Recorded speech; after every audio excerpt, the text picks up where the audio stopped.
하나님의 말씀은 고린도후서 5장 16절로 19절까지 한 절씩 교독하시겠습니다. 그러므로 우리가 이제부터는 아무 사람도 육체대로 알지 아니하노라. 비록 우리가 그리스도도 육체대로 알았으나 이제부터는 이같이 알지 아니하노라. 그런즉 누구든지 그리스도 안에 있으면 새로운 피조물이라. 이전 것은 지나갔으니 보라 새 것이 되었도다. 모든 것이 하나님께로 났나니 저가 그리스도로 말미암아 우리를 자기와 화목하게 하시고 또 우리에게 화목하게 하는 직책을 주셨으니 이는 하나님께서 그리스도 안에 계시사 세상을 자기와 화목하게 하시며 저희의 죄를 저희에게 돌리지 아니하시고 화목하게 하는 말씀을 우리에게 부탁하셨느니라. 아멘. 오늘도 우리 하나님을 진정 사랑하여 예배하는 여러분 심령에 하나님의 놀라운 복과 은혜가 일생 동안 함께 하시기를 예수 이름으로 축복합니다. 두꺼봐 헌집 줄게 새집 다오라는 동요 기억나시지요? 어린아이들이 모래집을 지으면서 하던 노래. 그 기원도 모르지만 오래된 동요. 지금도 가끔 그 노래가 들려올 때면 추억이 새롭습니다. 그게 뭐냐면 헌집 줄게 새집 다오. 이런 장사, 이런 거래, 이런 일이 있다면 얼마나 기쁘겠어요. 우리 누구나 다 새 것을 좋아합니다. 새 집 갖고 싶고 또 차를 새로 샀을 때 정말 차가 얼마나 대우받던지 그 옆에 사람이 질투하죠. 당신은 마누라가 좋아 차가 좋아 그러죠. 틈틈이 가서 닦고 또 지금은 그런 분이 별로 안 계시던데 저는 카바를 씌워놨어요. 그런데 그 카바가 하루 지나면 벗겨야 할 텐데 일주일 지나고 보름 지나도 카바가 쓰여진 차를 봤어요. 저도 행여나 비가 오면 비 묻을까봐 먼지 씌울까봐. 그런가 하면 새 옷 입을 때 여러분 기분 좋죠. 그래서 헌 옷 얼른 벗고 새 옷 입고 싶습니다. 새로운 책들. 뭔가 우리는 새 것에 대해서는 다 환영하고 있습니다만은 그 새 것이 구하기 쉽지 않습니다. 많은 시간이 필요하고 또 대가를 지불해야 되죠. 근데 그렇게 가까스로 얻었던 새 것일지라도 금방 헝겊되어 버린다는 것이 아쉽습니다. 제가 전에 차를 구입하게 됐을 때 저는 그 차에 처음부터 함께 하고 싶어가지고 경기도 화성까지 제가 갔습니다. 첫 만남을 함께 하려고. 그래서 그 여러 가지 절차를 밟은 다음에 키를 받아들고 이 차입니다 할 때 참 그 순간이 지금도 많이 기억나요. 너무 좋더라고요. 아, 내 차구나.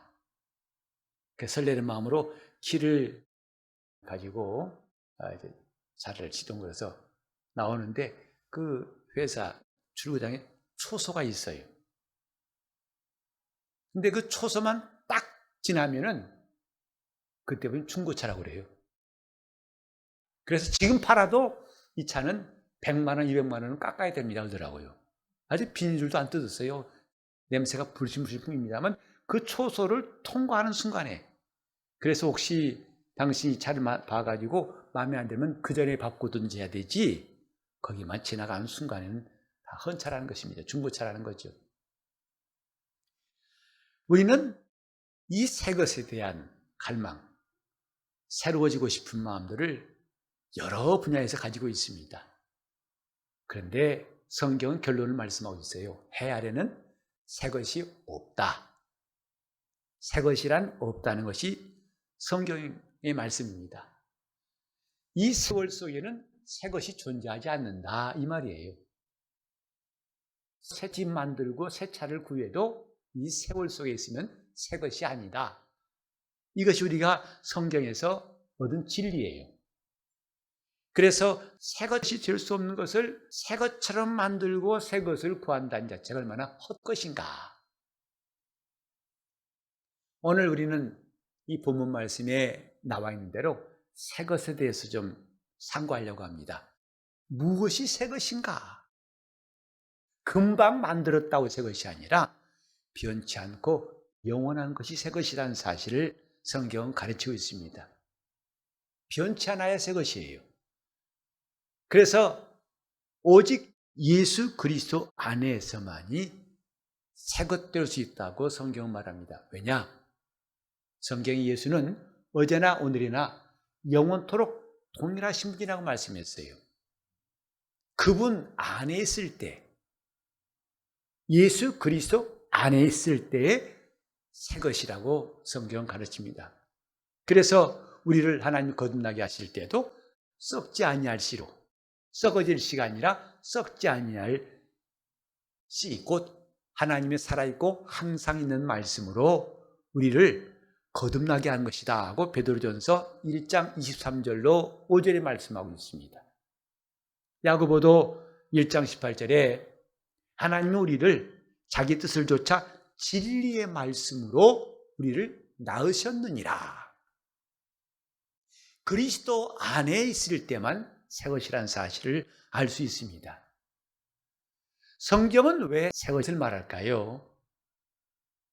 적어도 여러분이 가진 성경책, 이것이 기록된 시기를 본다면 지금부터 수천 년 전, 신약 성경만 해도 약 1900년 된, 구약까지 하면 훨씬 더 오래된 책입니다. 이게 새 책이 아니죠.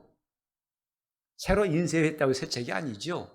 하지만 성경을 헌책으로 취급한 사람은 믿음의 사람이 아닙니다.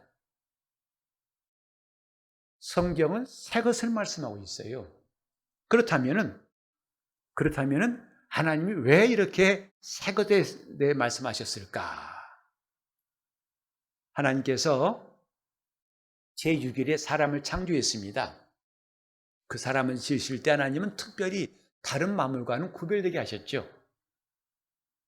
만물은 다 있으라 하면 그 물고기도 새도 육축도 각각 종류대로 있으라 하셨지만 사람을 지으실 때만은 특별한 계획이 있었어요.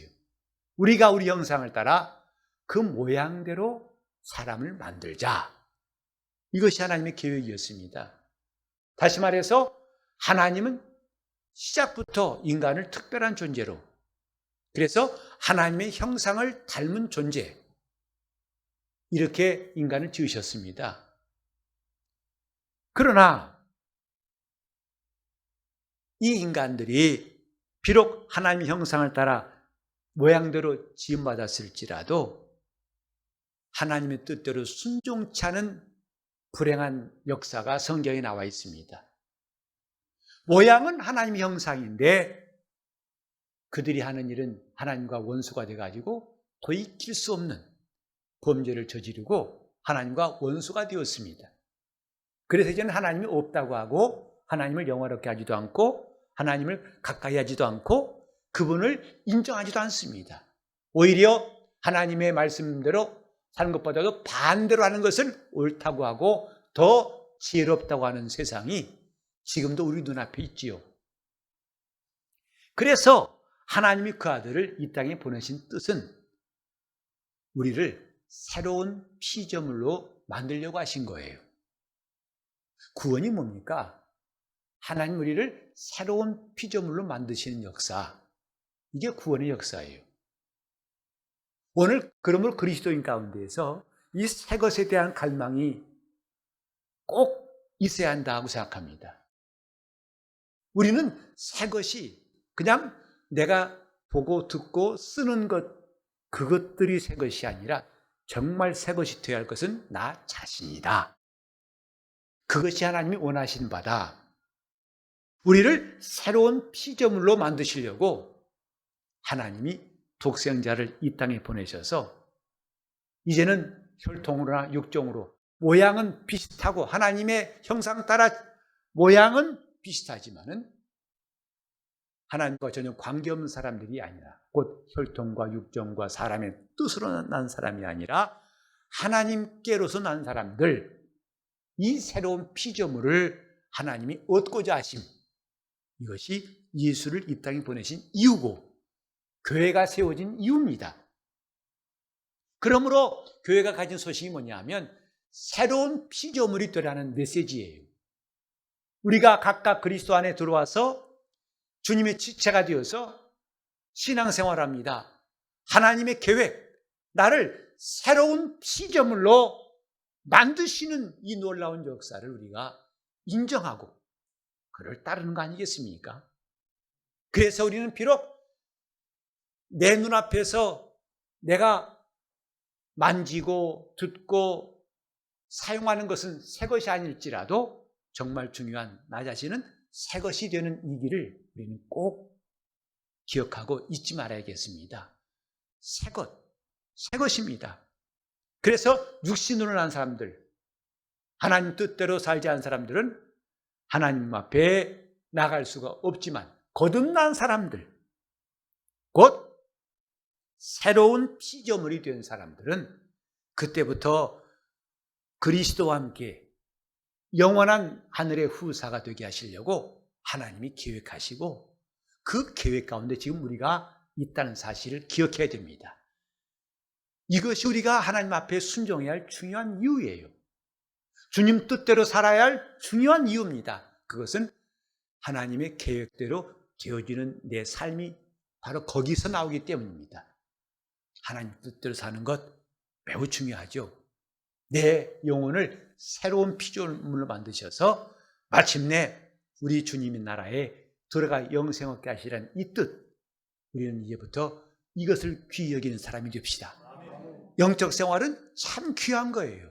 어떤 사람이 예수 믿는 것이 참 힘들다고 말하고 불평한 사람도 있습니다. 물론 안 믿는 사람보다도 더 부지런해야 되고 때로는 뜻밖의 어려움을 당할 수 있고 많은 시험도 올 수 있습니다. 그렇습니다. 그 사실이에요.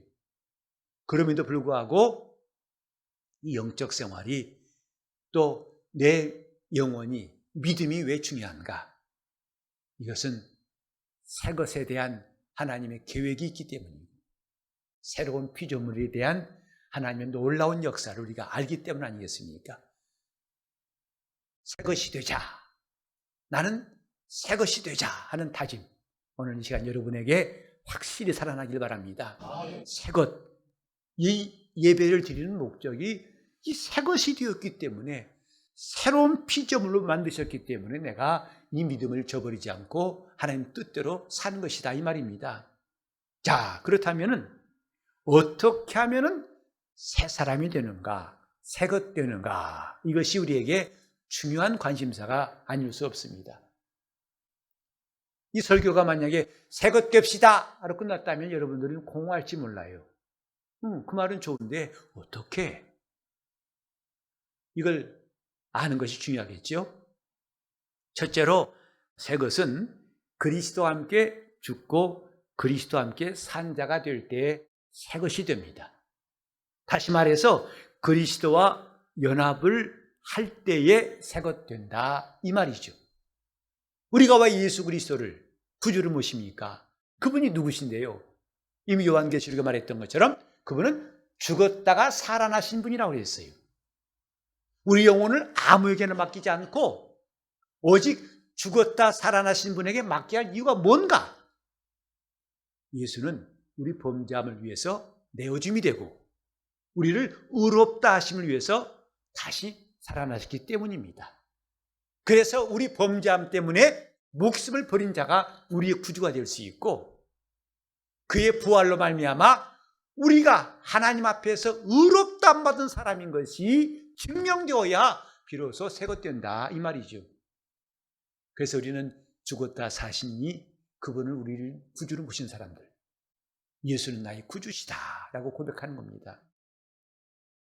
그리스도와 연합한 사람, 내가 새 것이 되었다고 주장한다고 새 것이 아니라 그리스도와 연합한 사람이 새 것이다. 그래서 성경은 그리스도 안에 있으면, 누구든지 그리스도 안에 있으면, 이 말은 곧 그리스도와 연합한 자가 되었으면 이 뜻이에요. 자, 제가 그리스도 안에 있으면, 여러분들은 그리스도와 연합한 자가 되면 하세요. 그리스도 안에 있으면, 그리스도와 연합한 자가 되면 이게 바로 새 것이다. 새 것 되는 방법이 이것입니다. 그래서 우리는 사람이 그리스도와 영적인 교제가 시작되었을 때 이게 새 것이다 이 말이에요.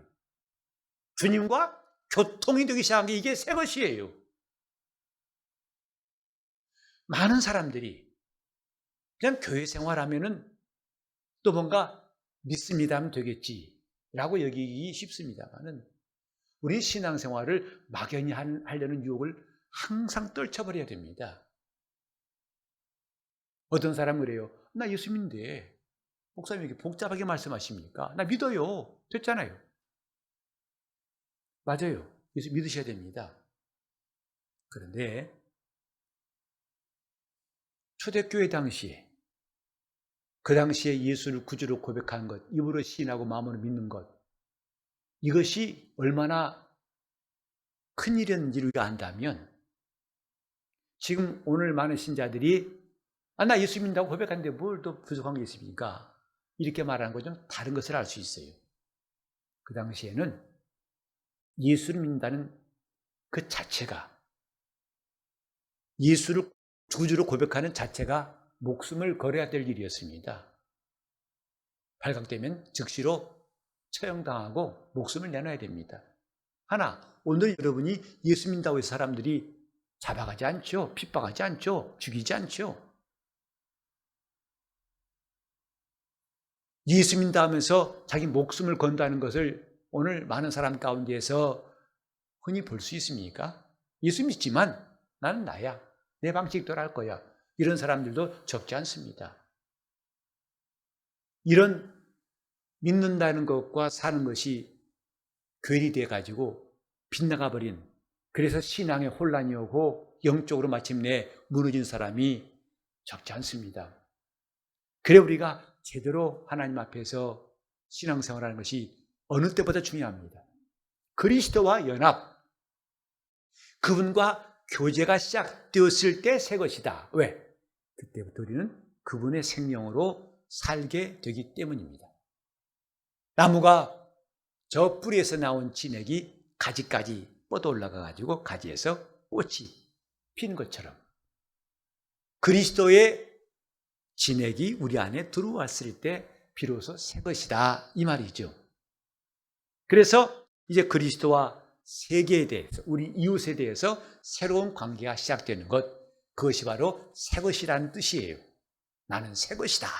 곧 그리스도와 연합한 사람이다. 그때만이 새 것이다 이 말이죠. 두 번째로 이제 새 것이 뭐냐 하면 주인이 바뀐 자라. 곧 내가 지금까지 주인 노릇을 해왔는데 이젠 내 주인이 예수가 되신 사람이다.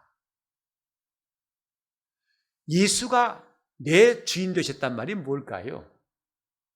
그건 구체적으로 우리 삶 가운데 주님의 주도성을 인정하는 겁니다. 저 장로교에서 많이 쓸 말로 하나님의 주권을 인정한다 이 말이죠. 그분이 주인 되신 권리를 인정한다 이 말이에요. 그래서 내가 계획할지라도 되지 않았을 때에 하나님이 이 일에 대해서 간섭하시고 그분의 뜻대로 되어지는 것을 인정하는 것이다 이 말이죠. 심지어는 전혀 내 뜻대로 한 가지가 안 됐을지라도, 한 가지도 안 됐을지라도 그래도 우리는 하나님을 신뢰할 수 있는 것은 그분의 주권을 인정하기 때문이다. 그분이 내 삶의 주도권을 가지고 계시다. 이것이 바로 주인이 바뀐 자의 모습이에요. 예수가 나의 주인이시다. 이런 말로만이 아니라 실제로 주님이 원하시는 일들이 결코 지금도 중단되지 않고 이어지고 있다. 그래서 우리 삶 가운데에 하나님이 간섭하시고 계시다. 지금 내 마음대로 안 될지라도, 많이 힘들고 어려울지라도 낙심하지 않을 것. 오히려 성경에 감사하신 뜻이 뭘까? 주님이 내 삶의 주인이시기 때문이다. 이 일을 마무리하실 분은 주님이시다. 내 환경을 마침내 아름답게 마무리하실 분은 주님이시다. 하나님께서 이미 신명기 8장에도 이스라엘에게 가르치셨어요. 하나님이 너희를 이 광야 40년을 지나게 하실 때 비록 마른 땅을 뱀과 전갈이 있고 정말 고독과 희망이 없는 이 나날들, 40년 넘는 이 나날들을 하나님이 걷게 하신 것은 뭐냐? 마침내 내게 복을 주려 하심이었느니라. 마침내 복을 주려 하신 뜻을 성경에 말씀했어요. 우리는 하나님의 주도성, 그분은 내 삶을 주관할 수 있는 권리가 있다. 이것을 항상 인정할 때 감사할 수 있어요. 하나님 감사합니다. 이것은 내 소원대로 됐기 때문에 뿐만 아니라 오히려 정반대로 나가서 낙심할 수밖에 없는 상황일지라도 하나님 감사합니다 라고 할 수 있는 거죠. 정신 나간 사람이 아니라 믿음이 제대로 있는 사람이죠. 저는 지난 주간에 영화를 봤어요.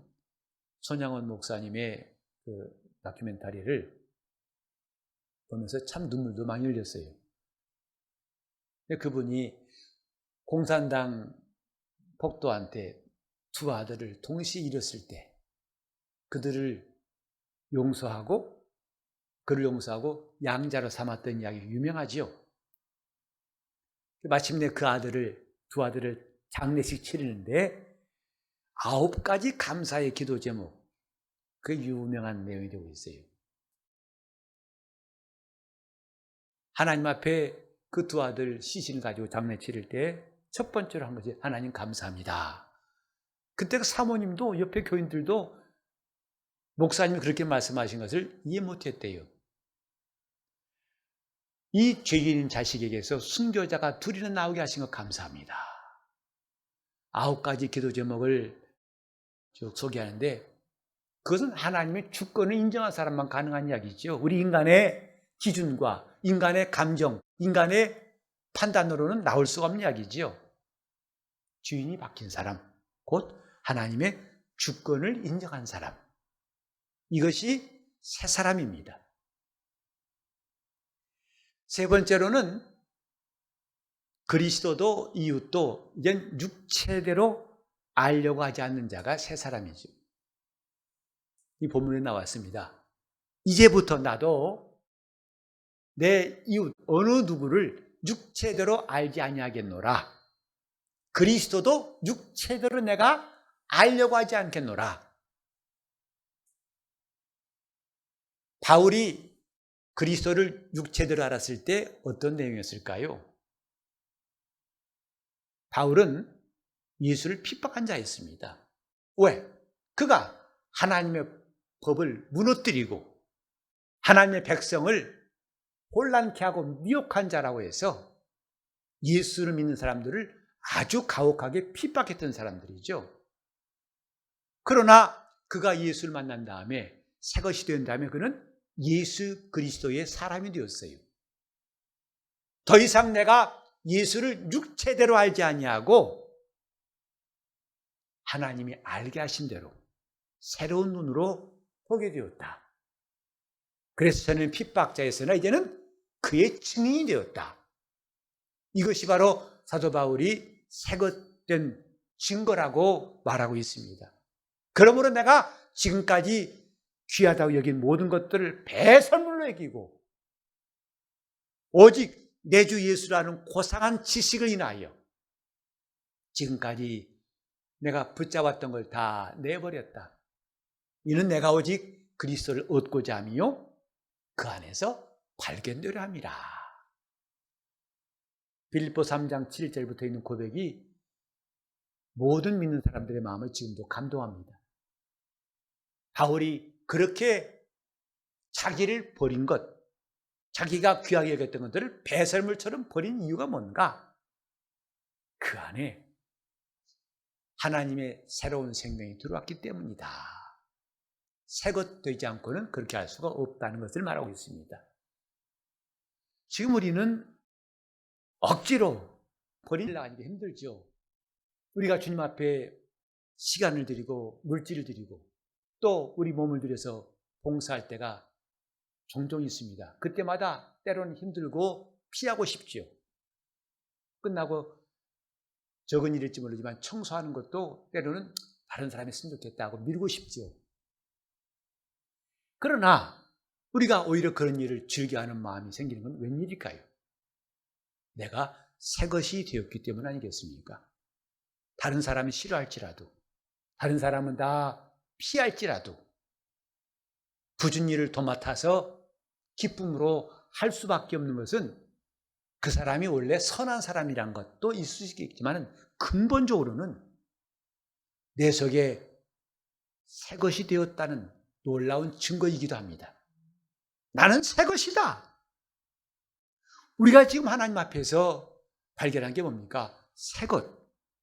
내가 예수 믿고 난 놀랍게 깨달은 게 뭡니까? 내가 새 것 되었다는 사실 아니겠습니까?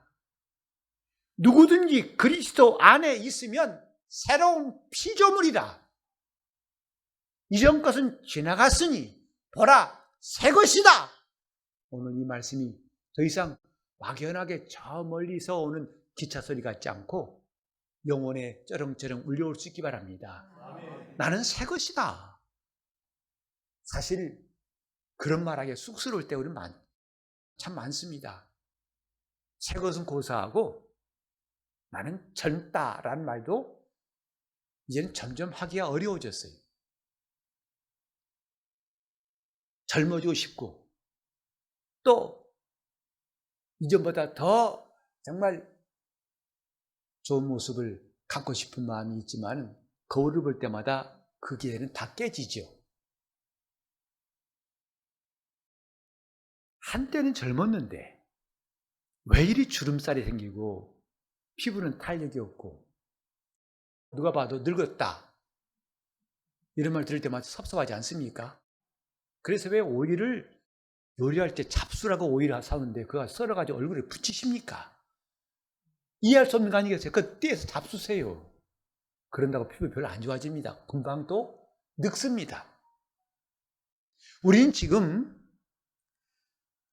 젊어지고 싶은 마음, 그래서 세수한 다음에 뭘 바르라고 하는데 참 귀찮더라고요.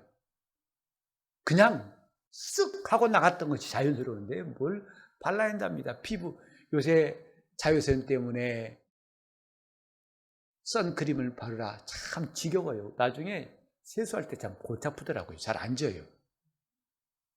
그런데 저 시골 갔을 때 동창, 국민학 동창 만날 때 그래서 이제 알아봐서 참 동창인데 한참 늙은이에요. 주름도 깊이 패였고 얼굴이 시꺼멓게 돼가지고 왜냐? 자외선 때문에 그런다는 거죠. 그래 조금 감동이 되더라고요. 나도 좀 조심해야 되나? 하지만 불편하기 매일반이에요. 젊은 시간 돌아오지 않습니다. 가끔 교회 만나면 그래요. 아이 목사님 여전하시네요. 거의 처음에 믿었어요. 이제는 안 믿습니다. 인사 치레인 줄 알고 안 믿습니다. 한때는 믿었었어요. 제가 확인했거든요. 제 첫 번째 여권의 사진하고 20 몇 년 전에 만든 여권 사진하고 지금 비교해 보니까 할 말 없더라고요. 나는 젊다는 말도 참 쑥스러운데 나는 새 것이다. 이건 더 쑥스럽죠. 그런데 놀라운 진리가 그리스도 안에 있어요. 내가 예수 믿는 것 새 것 되는 겁니다. 그리고 가장 늙었을 때 우리 이 땅을 떠나면 그 순간 어떤 모습일지 모르겠습니다만 적어도 내 일생 가운데 가장 늙은 모습 아니겠습니까? 놀라운 것은 가장 헌 것 가지고 새 것 얻는 시간이 바로 그때라 할 때 너무 기쁨이 있지 않습니까? 그래서 부활도 뭐냐면 썩을 것으로 심고 썩지 않은 것으로 사는 것. 헌 집 주고 새 집 얻는 것이 부활이에요. 내 가장 수십 년 쓴 낡은 낡아버린 그 집을 내놓고 영원한 새 집을 얻는 부활. 그 기가 막힌 일이 있기 때문에 우리는 예수 믿는 게 기쁜 거 아니겠습니까? 내가 지금 새 것이라고 담대히 말할 수 있는 것, 내가 그리스도 안에 있기 때문이고, 나는 이 다음에 가장 영광스러운 모습으로 주를 뵐 것이다 하는 소망이 있기 때문에 우리는 예수를 더 잘 믿고 싶은 마음이 다 있다고 생각합니다. 예수 잘 믿읍시다. 새 것이기 때문입니다. 나는 새 것이에요. 또 제가 요즘에 계속 감동되는 말씀이 뭐냐면, 의롭다 하신 이는 하나님이시니, 하나님이 나를 의롭다 하셨다는 것이 얼마나 담대한지. 누가 우리를 정죄하리요? 의롭다 하신 이는 하나님이시니, 하나님은 나의 구원 되시니, 이것보다 담대한 일이 있을까? 우리를 담대케 하신 것, 의롭다 하신 이는 하나님이시니, 내게 있는 의는 그 누가 준 의가 아니라 하나님이 주신 의라고 할 때 예수의 보혈이 참으로 귀하구나 하고 느끼게 됩니다. 나는 새 것이다. 여러분, 작년 4월보다 여러분은 확실히 더 늙으셨어요. 아무리 몸부림쳐도 늙으셨습니다. 그러나 우리는 겉사람은 후패할지라도 속은 날로 새로워지는 역사가 우리 속에 진행되고 있음을 감사합시다. 새 것으로 사시기를 예수 이름으로 축원합니다. 여러분, 만약에 여러분 차가 20년 된 헌차인데 누가 그 차 주면 새 차 줄게, 그러면 여러분 그 거래를 즉시 환영하시겠어요? 아니면 싫어하시겠어요? 그 중고차 시동도 안 걸린 차를 주고서 그거 주시면 신차를 드리겠습니다, 이럴 때 누가 망설이겠냐고요. 그런데 우리 신앙은 그 정도가 아니에요. 너의 낡아 빠지고 쓸모없고 힘도 없고 이제는 귀도 안 들리고 눈도 침침하고 말도 안 되고 이빨 빠져버린 헌집을 내게 달라. 내가 너에게 영원한 새 집을 주겠노라. 이게 주님의 약속이에요. 이게 주님의 구원입니다. 이 구원의 생명을 사랑하시고 정말 새 것을 끝까지 지킬 수 있기를 예수 이름으로 축원합니다. 기도하실 때 주님, 내 영혼이 새 것 되게 하심을, 내가 그리스도 안에 있음을 감사하며, 의롭다 하신 이가 하나님이심을 감사하며 더욱더 이 새 것으로 살 수 있도록 통성으로 기도하시겠습니다. 하나님 아버지, 우리가 새 것 되게 하심을 감사합니다. 하나님께서 나를 새로운 피조물로 만드시려고 예수 그리스도 이 땅에 보내셔서 영생 얻게 하시고 하나님 뜻대로 살 수 있도록 인도하심을 감사합니다. 주여, 내 영혼의 소망이신 예수, 생명이신 예수를 의지합니다. 인도하시고 함께하여 주옵소서. 하나님의 생명으로 충만한 우리 교회가 되게 하시고 우리 영혼 하나님의 생명이 넘치도록, 그래서 청년들도 힘있게 뛰고 하른박질하며 주를 따르게 도와주옵시고, 비록 나이 들었을지라도 주님 육신을 후패했을지라도 속은 날로 새로워지게 도와주셔서 하나님 능력으로 우리를 붙드시고 인도하여 주옵소서. 주여, 우리를 살리신 주님께 감사하고 성령이 역사하여 주시옵소서. 하나님 아버지, 우리를 살리시고 새것 되게 하심을 감사합니다. 하나님의 형상대로 지음받았을지라도 하나님의 원수가 되었던 우리를, 옛사람을 다 그리스도와 함께 장사 지내게 도와주시고 그리스도와 함께 일으켜서 우리를 새것 되게 하신 이 놀라운 하나님의 구원을 날마다 기억하고 감사하게 도와주옵시고, 우리가 비록 썩어질 것 때문에 이 땅에서 낙심하지 않고 다시금 일어나게 도와주시옵시고, 우리가 할 수 없는 그것 때문에 낭망하지 않고 하나님은 다 하실 수 있음을 인하여 우리 영혼이 새힘없게 도와주시옵소서. 우리 성도들 각각의 심령을 하나님의 붙드시고 도우사 저들을 새로운 피조물로 만드신 하나님 놀라운 구원을 찬송하게 도와주시고 기뻐하게 도와주시옵시고, 이 기쁨으로 주를 섬길 수 있도록 인도하여 주옵소서. 주여, 이 땅을 떠날 때 가장 낡아버린 내 헌집을 내어놓고 우리는 주님이 주신 새 집을 얻는 그 순간이 얼마나 귀한지를 생각하고 끝까지 다른 박지를 잘하게 도와주시옵시고 새 생명 가운데 살 수 있도록 인도하여 주옵소서. 예수 이름 받들어 기도드리옵나이다. 아멘.